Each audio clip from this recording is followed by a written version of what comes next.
আমাদের রাজনীতি হচ্ছে আমার আল্লাহ এবং রসুলকে সন্তুষ্ট করার রাজনীতি। মোমবাতি প্রতীককে সংসদে পাঠাতে চায়। আজকের এই বর্ধিত সভা আজ সমাবেশে রূপান্তরিত হয়েছে। প্রিয় উপস্থিত জনতা,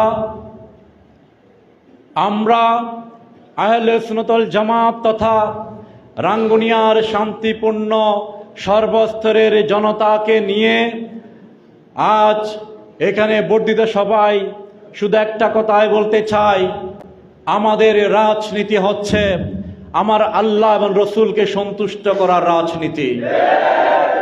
আমাদের রাজনীতি হচ্ছে এই সমাজ এবং রাষ্ট্রে সত্যিকার অর্থে শান্তি, সম্প্রীতি, সৌহার্দ্য প্রতিষ্ঠার রাজনীতি। আমাদের রাজনীতি হচ্ছে অন্যায়, দুঃশাসন, দুর্নীতি, চাঁদাবাজ, সন্ত্রাস মুক্ত সমাজ প্রতিষ্ঠার রাজনীতি।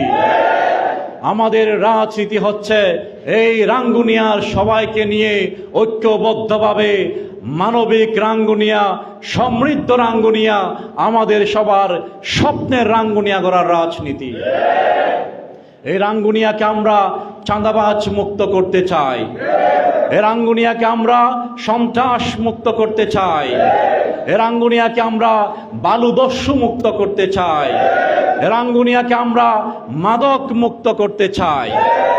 অত্যন্ত পরিতাপের সাথে বলতে হয়, বিগত 15 বছর যাবৎ অন্যায়, দুঃশাসন, একতরফা দখলদার সরকার ছিল, দুর্নীতি ছিল, চাঁদাবাজ ছিল, বালুদস্যু ছিল, মাদক ব্যবসাও ছিল। ঠিক কিনা আমার ভাইয়েরা?